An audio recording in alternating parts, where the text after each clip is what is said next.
So, following on from our conversation about growth, where we Mhm. talked about, some questions that people might want to know or just some background information, we thought we'd do the same with the new open journal theme category, just in case, again, any more. So, the annual journal always had a theme, but the other categories didn't. Ross, why is there now a themed open journal category? Why is there now a theme? Why? Why are there more Um, themes? so yeah, we've always done a theme for the annual competition because it's really, really helpful when you're collating the journal to have that direction, essentially. But we didn't do it for the open journal because we didn't want to restrict people. So actually, then the more we thought about it, we wanted to provide a theme as an option, not a mandatory theme, but as an option for the open journal category, not to introduce any new competitions or separate submission categories or anything like that, but just to help writers get going, to help give them that little bit of direction for their submissions. Because one thing I found maybe for university students, but of course it doesn't have to be, is when there's no direction, that really, really suits some people. So me, for example, I like having no rules and being able to do whatever I want. But some people actually really benefit especially getting started when you've got that fear of the blank page that many writers will recognize. Not having any direction means you never actually go anywhere. And obviously we're all different. I talk to writers about this all the time, and no two writers follow the same writing process. And like I said, some benefit from a bit more direction, a little bit more guidance, and is honestly no more complicated than that.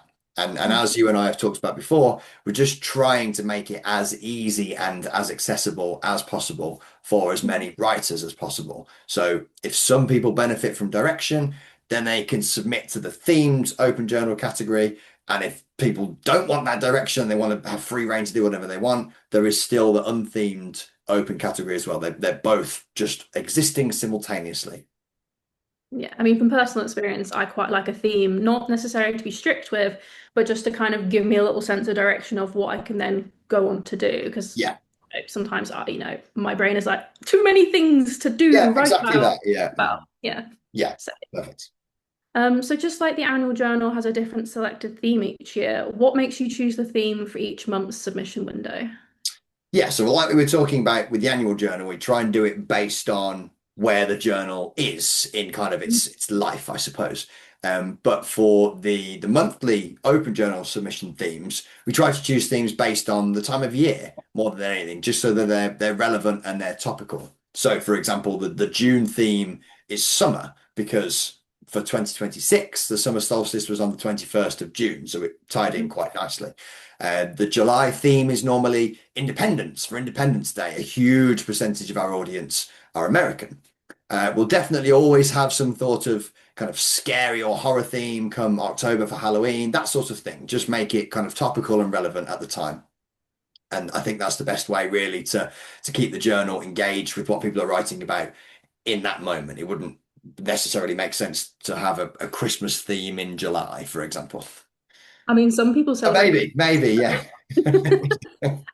Touching on that though, I mean, we won't give anything away, but I am so excited for Halloween this year. Yeah, yes, you've had some really good. I won't give anything away either, but you've had some really good ideas for Superlative for Halloween, haven't you? I'm looking Yeah. forward to them. Right.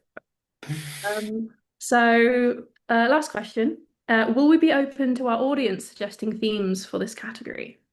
Yes, when you sent me this question, I think that's a really good idea. It's not something that I'd considered, not for any particular reason, it just hadn't crossed my mind. So, yes, absolutely. I'm definitely open to ideas. The same as when I push out to you or to Orla or to the editors for input and for ideas. I absolutely don't have all the answers and I need input from other people. So, yes, I don't see any reason whatsoever why we can't include our wider audience's ideas. I'm definitely open to people's thoughts. Sounds good. So- Perfect. Thank you very much, Hannah, again. no worries. Thank you for today.